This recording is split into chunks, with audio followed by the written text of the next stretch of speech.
This is the Mariners POSTCAST, your instant game reaction for the Seattle Mariners. Part of the Locked On Podcast Network, your team every day.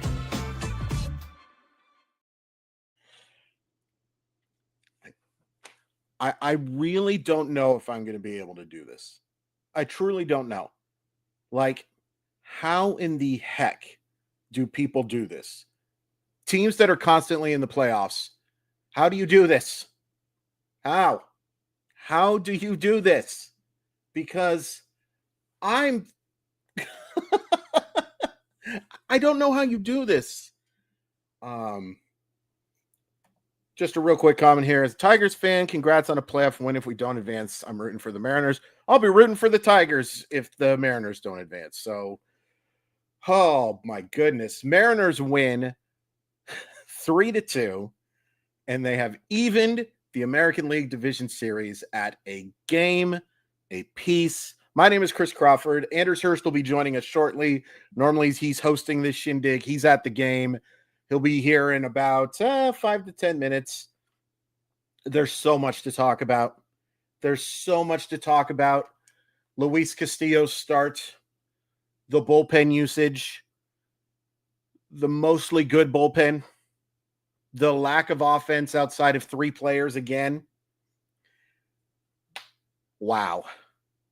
I mean, I'd be remiss if I did not mention that this is the first time the Mariners have won a playoff game in Seattle, Washington since 2001. The last time they won a playoff game in Seattle, Washington was Game 5 of the 2001 ALDS. Wow. That's 24 years, folks. 24 years. 24 years. We've been waiting a long time. And the job's not even close to done. Oh my gosh, is it not done? Oh boy. I'm getting that mustache ready, spinning wheels, I promise you. I don't think I'll shave for a while. Let's start with the start. So Luis Castillo did not have his best stuff nor his best command. But that's a freaking rock. There's a reason why his nickname is La Piedra. It's because he's the rock. And even on a night where he did not have his best control, even on a night where he did not have swing and miss stuff, he battled. He battled. And he more than kept you in the game. My gosh. 4 2/3 innings of scoreless baseball. Gives up 1 hit. And I believe it was the last batter he faced.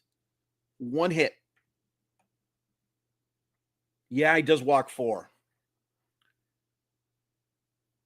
He was just a little off on some pitches today. But he battled through it.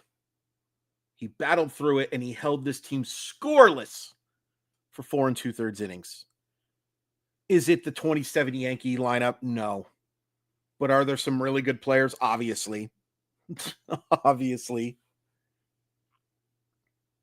That was a huge start. A huge start. To be able to get that from your starting pitcher in a situation like that is massive. And yeah, it would have been nice if he would have been a little more efficient. What did he throw? 51 pitches in the first 2 innings? I thought he might have been done after 3 or 4. The fact that you were able to get it into the 5th. Oh my gosh. What an effort.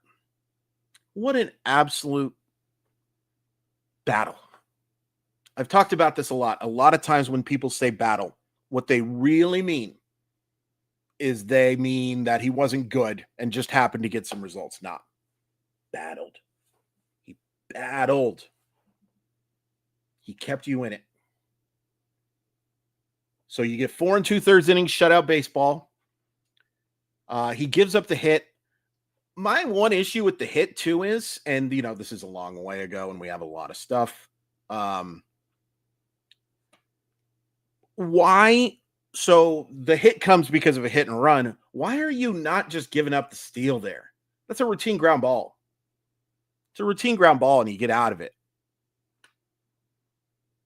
But, he does cover second, Polanco, and that leads to first and third, 2 outs, and they go to Gabe Spire, and Gabe Spire does what Gabe Spire does. And I think Gabe Spire is now the second best reliever on this team. And we'll talk about Brash, and we'll talk about those guys in a second.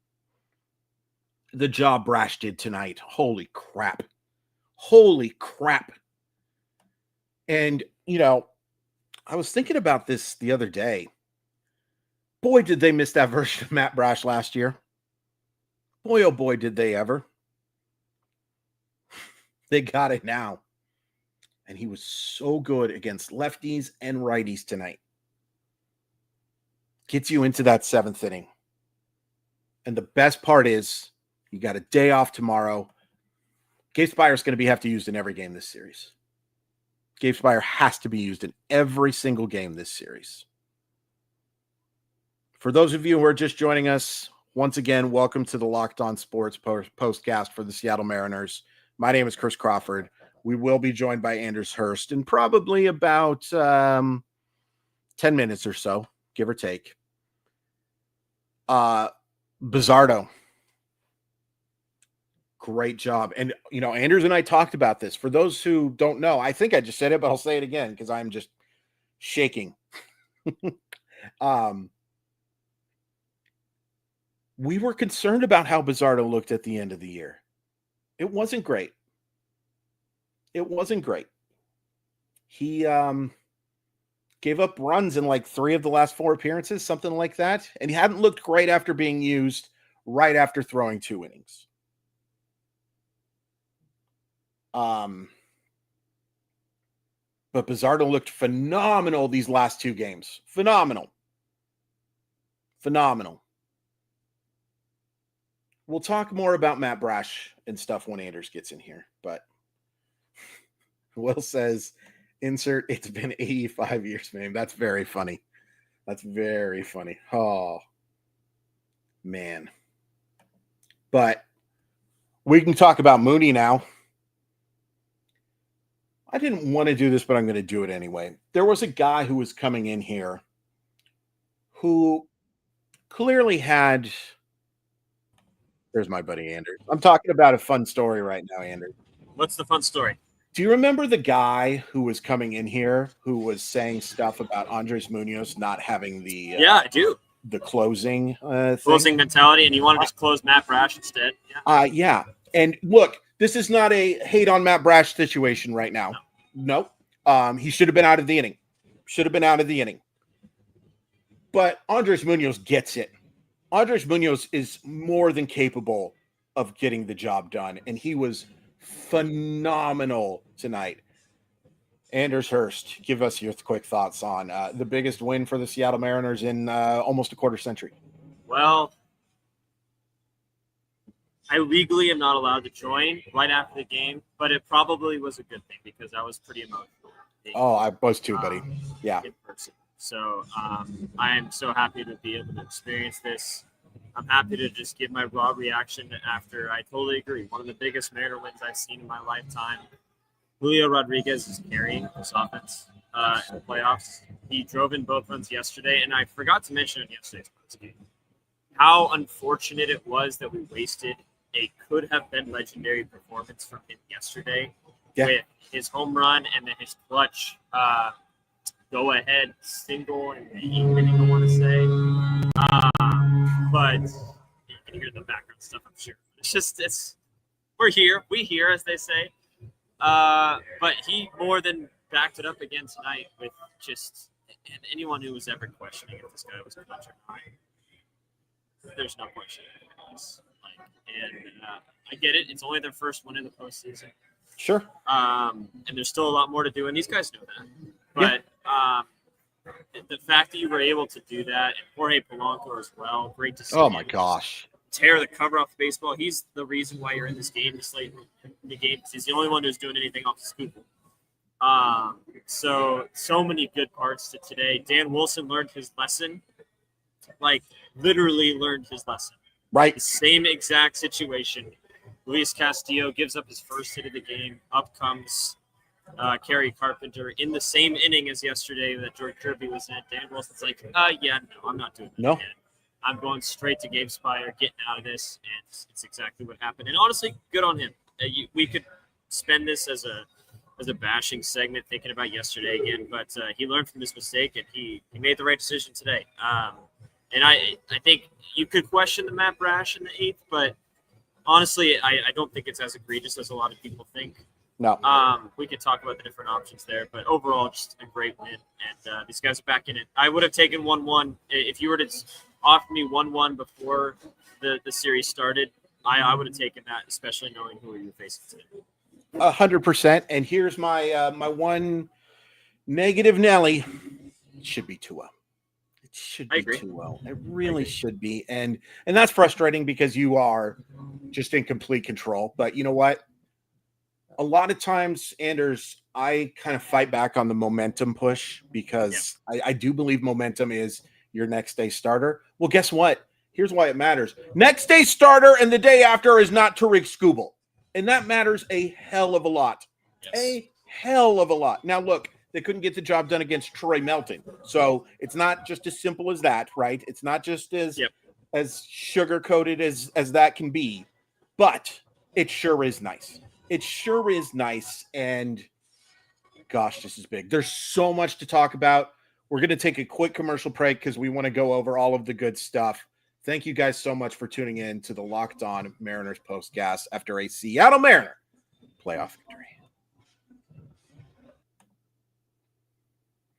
This episode is brought to you by the good people of, I totally knew who it was. It's Monarch Money. Monarch Money, most people can't name all their financial accounts or even what they're worth, whether it's 401ks, properties, or investments. And when you don't have the full picture, you can end up leaving money on the table, and that's why there's Monarch Money. It's an all-in-one personal interface tool that brings your entire financial life together in one clean, easy-to-use interface on your laptop or your phone.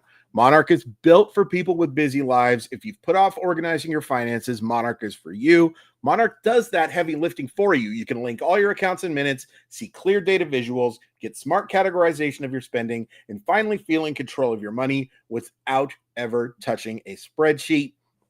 It's about maximizing, guys. It's about using this to maximize your earning potential and saving time too, saving the time of being able to just use that one app. Don't let this financial opportunity slip through the cracks. Use code LOCKEDONMLB at monarchmoney.com in your browser for half off your first year. That's half off your first year at monarchmoney.com/LOCKEDONMLB. This episode is also brought to you by FanDuel. Guys, the NFL season is here. Seahawks, come on.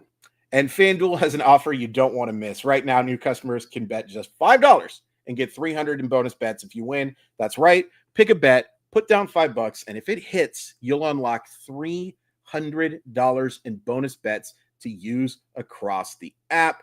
The thing about FanDuel is just the many different ways that you can play.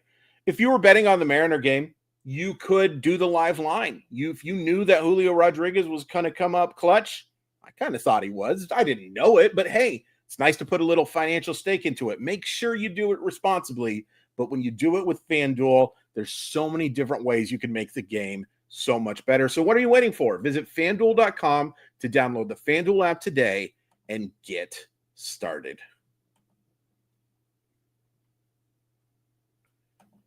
Oh, Anders, I try to get rid of you.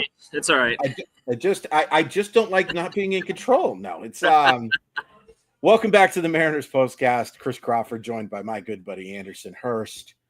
So we've talked about Castillo. Did you have any quick thoughts on Castillo? I thought he was just really solid. A really solid 4 2/3 innings. Yeah, and look, I know I just praised the decision to take him out there in the 5th inning, but I was a little surprised that Dan did because, again, that was his first hit he gave up. Yeah. I kind of pictured this would be a very Castillo start today in terms of, the Tigers aren't going to line up, or I guess square up is the word I'm looking for. Sure. A lot of what he's doing, he's going to get a lot of fly ball outs, T-Mobile Park outs, so to speak, where he leaves it up and, the Marine layer catches it a little bit. And that's exactly what happened today. I was a little worried when he got like 51 pitches through the first 2 innings, but then he really settled down in those last 3 and was able to get the job done. And like, if you were to tell me you get almost 5 innings of 1-run base or 0-run baseball at that point, I would take that every day, every single day. 1 hit. I know he walks the 4 guys and only gets 3 strikeouts. It's not ideal, but it's all about results at this point. I don't care about any projections moving forward. If you get through your start without allowing a run, that's all I care about. That's exactly what he did today. He did what he needed to do. And I think if there were questions about going with Kirby yesterday, I think today was by far, I think most people would agree with this even before the game, but I think Castillo going game 2 is absolutely the right decision for Davis. Oh, 1,000%. And, this is a lineup that Castillo's had a lot of success against too. And I think that matters as well. Sometimes we can go a little crazy with small sampled stuff, but there is something about being comfortable, right? There's something about the fact that he definitely feels comfortable seeing that gray, orange, and blue. Andrew's favorite colors, orange and blue, put together. For sure. But yeah, very solid efforts. Let's talk about the 8th inning real quick because Bizzardo gets through it real quick. By the way, the concerns about Bizzardo that we had at the end of the season, I guess that was silly. Yeah, because he's been phenomenal over these 2 games. He issues the walk. And, man, does he just miss the strikeout on 2-2. I'm going to give credit to the umpire. He made the right call there. It was not a strike. It just missed. But he gives up the free pass. Then he gets the big strikeout of Kerry. I don't want to see Kerry Carpenter hit against the Seattle Mariners ever again. No. Ever again. Especially against a right-hander. Like, Kerry Bonds is absolutely real. And that is what's going on there. Then he gets a ground ball from Riley Green that looks to me like should be a double play.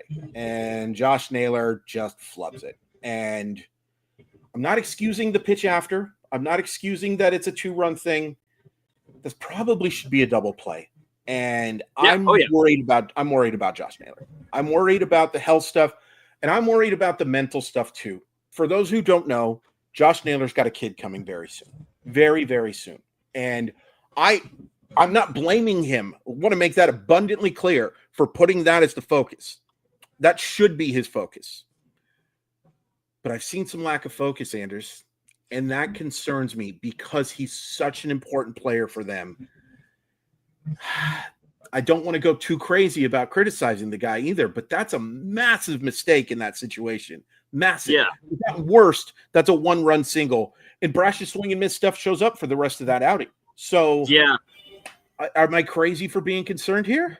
No, not at all. I think, obviously, you have 1 or 2 bad games. It's like, okay, whatever. Of course. You're not going to have a great baseball game, 162 plus, now that we're in the postseason.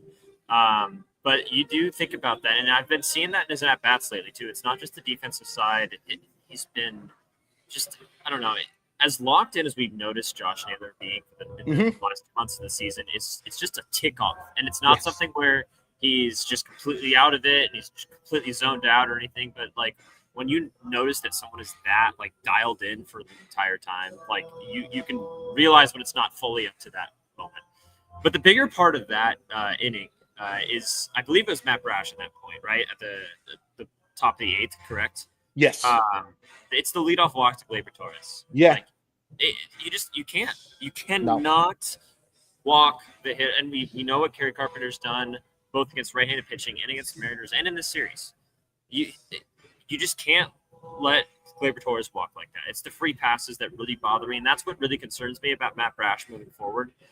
I'm curious your thoughts on that. There was the option to stick with Bizzardo. I know Bizzardo still he gets through the 7th inning, and he pitched I can't remember how many pitches he had yesterday. But I would have almost stuck with Bizzardo for Torres and then gone to someone like Caleb Ferguson for the lefty pocket. In that, I don't know. I understand Matt Brash has been your guy in the 8th inning for the majority of this year, and he's probably a better pitcher than Caleb Ferguson. But just looking at the matchups, that's kind of what you got to do at this point in the year. it's that big of a difference with those two guys. So I don't know what you think about that. It's a great question. It's a great question. I'm still sticking with Brash, but I totally understand what you're saying. Like, to me, it's still, the stuff is fine. The two biggest issues that I had in the 8th inning were, number one, the air. Number one is the walk. Yes. And even though he was close on that 2-2 pitch, and I think he maybe lost a little focus there because he was frustrated because he thought it was a strike. He'll look now and see it wasn't. My biggest issue outside of that walk, and of course the air, which he can't control, there's nothing he can do about that. Why are you throwing Spencer Torkelson a fastball? Just sliders down and away. Don't let that guy beat you, right? And it's not like Spencer Torkelson's an elite hitter, but you can get him with sliders. Why fastball up and in? And the answer is you're trying to get cute. You're trying to say, he's looking slider, I'm going to bust him in and watch what we do. No, man, go with what's best. Go with what your best pitch is. And that is his best pitch for sure. I'll be interested to see how they use him. I will say this now. When the Mariners get into a situation, and let's assume they advance. Yep. When they get into a situation and they go more traditional 7, 8, 9, I think right now 7 might be Brash, 8 might be Spire, 9 might be Munoz. And that's more compliment to Spire than insult to anybody else. Let's keep that clear. It's not like Matt Brash has been this disaster. He's just harder to trust because he relies so much on swing and miss. And if he doesn't have that command, it can be really bad. We got to talk about what, please.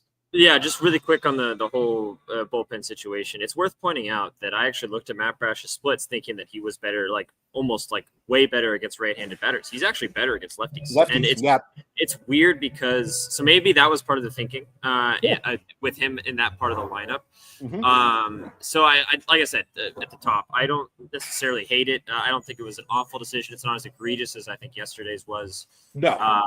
But it definitely was like thinking like, oh, maybe this is a pocket where you don't want to walk the leadoff guy. And if you're going to say walk the leadoff hitter, let's not have it be Matt Brash, right? Yes. So it's just one of those situations where you kind of got to pick your poison a little bit. Plus, in your point about Gabe Spire moving forward, if they were to move on, it's going to look a lot different because I think almost the rest of the teams that are available don't have as many left-handed batters that are as dangerous as Detroit does. That's why I think this is honestly a pretty tough matchup for the Mariners. Yeah, sure. So I totally agree with you. And not that I don't trust Spire versus righties or anything, but he's the guy right now versus lefties because of that split.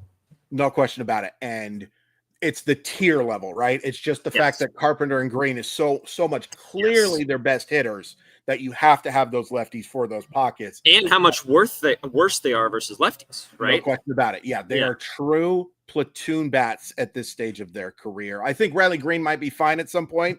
This is not the Tigers podcast, but Kerry Carpenter's never going to hit lefties. That's just not ever going to be a thing. See Luke Raley, only much better. The offense. Now, look, you're facing Tarik Skubal, who is an absolute wagon, and boy, I have some question marks about why Tarik Skubal is not out there for the 8th inning, if I'm keeping it honest too. I know 97 pitches is a lot, but I certainly leaving that guy in for one more. I'm leaving that guy in for one more for sure, in part because Kyle Finnegan, okay. But straight nights of Finnegan. The offense was not good for 7.5 innings, except for one guy. Jorge freaking Polanco, man. I don't know if I could say enough good things. And both of those balls are clobbered into left field. Those calls go 450 feet, if not for this stupid marine layer or whatever the heck it is, man. But those balls were shellacked. Yeah. And what Jorge Polanco has done as a right-hander, and it's so crazy, Anders, because I keep thinking back to it, how good he's been against righties. The Mariners had a long stretch where they couldn't use him against lefties because of what was going on with his hip. Well, hip Jorge indeed, because my goodness gracious, where are the Seattle Mariners if they don't bring this guy back? Well, and that's what I was going to bring up. Everyone's, singing the praises of Josh Naylor and pay that man, and like deservedly so. Like they need to bring him back. I don't see any of that for Jorge Polanco, and I would almost say he's more important to bring back at this point because of how well he's been playing. down the stretch. His at-bats are just fantastic. He not only is crushing mistake pitches from guys like Tarik Skubal, but he's taking his walks. He gets another like kind of bloop single later in the day. So like he's doing everything right now. And he actually made a good play at second base as well. So his defense hasn't been a liability either. So it's just it's an awesome game for Jorge Polanco. It's huge. So glad he's on this team. Yeah, and Greg M points out, just a reminder that Jorge Polanco was a target of the Astros in the offseason. The two hottest things I wrote for RotoWorld several times about Yankees and Astros targeting this guy as their guy. And ultimately the Mariners up their offer and they end up getting him. And none of you were happy. None of you. And it's okay. It's okay because he was a disaster last year. He was one of the biggest disappointments, Jesse Winker adjacent of disappointments, right? Well, he's been anything but a disappointment this year. Outside of 1 month, he's been the Mariners' second best hitter. Outside of 1 month. And absolutely. He's huge. So he gives you that 2-0 lead. It's why that 2-run double ends up not being, it's a huge deal, but not as big a deal because you're up 2-0. Yep. Mariners come back. And again, I question why Tarik Skubal's not on the mound, but it is what it is. Yeah. Cal Raleigh just laces that double. And man, he's looked good. He gets into second base and, Wait, before we get to Julio, can I mention something real quick? Please. I'm sitting along the right field line right here at the press box. And I noticed that EY, Eric Young Jr., the first base coach for the Seattle Mariners, is pointing to first base to tell Cal Raleigh to stay there. There's one out. Cal Raleigh goes past him, makes sure he gets into second base. That's huge because it takes away the double play in that moment for Julio Rodriguez. And Cal Raleigh, just for good measure, head first slide into second base. Yeah. And God, that's such an underrated moment too. Yeah. Because it wasn't like it's way in the corner. I think is it Carpenter out here? Yeah, playing right field. He gets it to cut it off, doesn't let it get past him. He didn't really have a play at second base, but if you're being conservative, you're telling Cal to stay at first base there. Oh, awesome decision on his part to make sure he gets into second to take away the double play there and leave it open for Julio to do what he did right after that. So right. I didn't think about it until right now. AJ Hinch is not an intentional walk guy. Probably would have been a good situation there for the IP or the IW, excuse me, because Julio has just been, and again, locked in is not something I usually go with either. Oh, is he locked in? He's been locked on, Chris. He's been locked on. Locked on, patent pending, all that stuff. He just laces that double. And guys, numbers are numbers. And some of Julio's numbers in clutch situations aren't great. Lots of really good players in clutch situations. Numbers aren't great. You know why? You're facing really good relief pitchers in those situations. And most of the time, those guys get the job done. And there's the other thing I noticed. You could tell how good the other team thinks your hitter is by how often a new pitcher comes in to face you. No doubt about it. Happens all the time with Cal. Happens all the time with Julio. Yep. Yes. It's a great point because you want to give him a fresh look. You want to give him that your best option against our best option. What I just want to say is it's pretty obvious that Julio Rodriguez, no moment gets too big for him. If there's anything with Julio Rodriguez, it's that maybe he puts a little too much pressure on himself sometimes, right? Sometimes. That's as clutch a hit as the Seattle Mariners have had in a long freaking time. A long, long, long time. And for him to lace that double, and that's the thing too. Cal Raleigh's not scoring from first base on that. Nope. In fact, I would even say this because you have a third catcher. If he's not on second base, you're probably pitch running for him in that situation. So maybe Leo Rivas score. I always want to call him Luis Urias. Leo Rivas. Maybe he scores in that situation. Maybe he doesn't.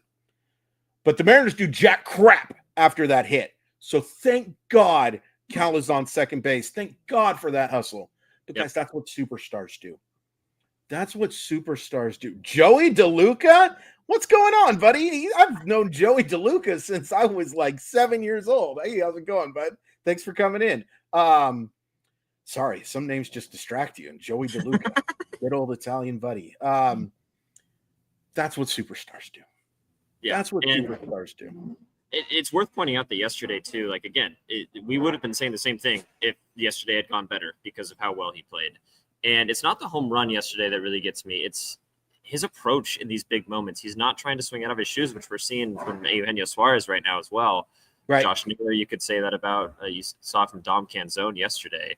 But the fact that he's just like, I just need to get it in the outfield. You saw it yesterday in the big moment in the 8th inning. He did it again today. He knows exactly what he needs, and he has such good contact skills. Chris, you've mentioned it throughout the entirety of this year. And when everyone was concerned that he wasn't driving the baseball, everyone, the process and everything, this is why it's so important to have that skill. Because when you need a base hit, doesn't matter how it happens, you know he's going to come through, and he absolutely did tonight. Can I tell you something that scared the crap out of me?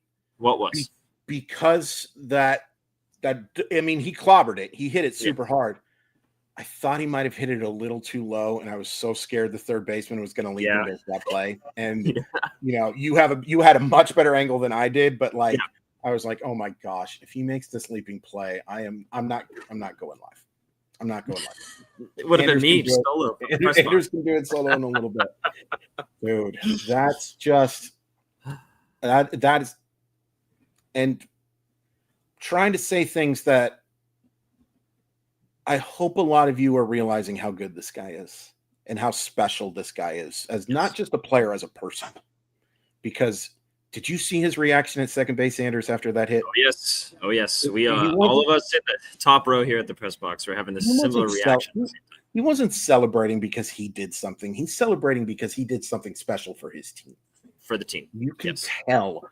Look at the excitement on Julio's face when he's handing that trident to Jorge Polanco. That is the consummate teammate who deserves to be treated like a gosh damn superstar, and for whatever reason just hasn't been in this town. But I don't want to forget about Big Dumper's double. That's massive. That is such a massive hit. And the hustle and grit. Somebody said he was literally hauling ass. Yes, that dumper was left, right, left, right, left, right, left, right. Them cheeks were going. Oh, this is such a huge win. Now, it's 1-1. You have tomorrow off. You have Logan Gilbert on the mound against, I think it's Casey Mize. Have they announced that yet? It is Casey Mize, yes.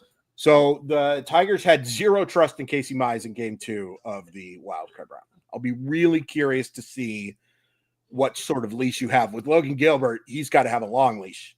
You have to, because he's Logan Gilbert. Oh, somebody's pointing out it's Jack Flaherty. It is Jack Flaherty. I was looking at the next day. I apologize. Okay, great. No problem. I feel better about that because I think Jack Flaherty is not as good a pitcher as Casey Mize. Now, Flaherty's had some postseason success and all that stuff, but I feel great about these next two. I feel great. And Ty and Colby will talk more about it. I'm sure they have an episode coming up real soon. Yeah, look out for that. It's going to be great. We kind of give you the post-game reaction here live from the stadium. I'm pretty tired. Can't wait to get home. But Ty and Colby kind of have the more measured reaction as we're the emotional guys here. Yeah. But I love it. Love hanging out with you guys right after the game. 700 people in here tonight, which is just awesome. It's just awesome. And I'm not surprised because I'm sure everyone wanted to talk about this thing. But it means a lot to us. It means a lot. And it means a lot that because you won tonight, there's a very good chance we're going to be doing a hell of a lot more of these. Let's just be honest, guys. If they don't win tonight, their goose isn't cooked. It is cooked adjacent. It is your grandma has the steak at $3.50 and it's going to be charbroiled and it's not going to smell very good because she doesn't use seasoning. But you're not there now. You're not there. And you have the pitching advantage and then some over these next two games. I'll take Bryce Miller over whatever. I have that. Maybe that's just me being an emotional guy. It is Casey Mize in game 4. So Casey Mize, and you know what? Casey Mize just hasn't looked great over the second half of this year, and Bryce Miller hasn't been great either. But let's not make this a 45-minute episode. Let's end it now. Thank you guys so much for tuning in. If you haven't hit like yet, please do. If you haven't hit subscribe yet, please do. This is huge. This is huge. Your Seattle Mariners have a playoff win in the ALDS in the year of our Lord 2025, and I can't be more excited. We'll talk to you soon. Oh, I'm going to set the outro video this time because I forgot to do it last time. Nice. That's probably a good idea. Okay. Bye.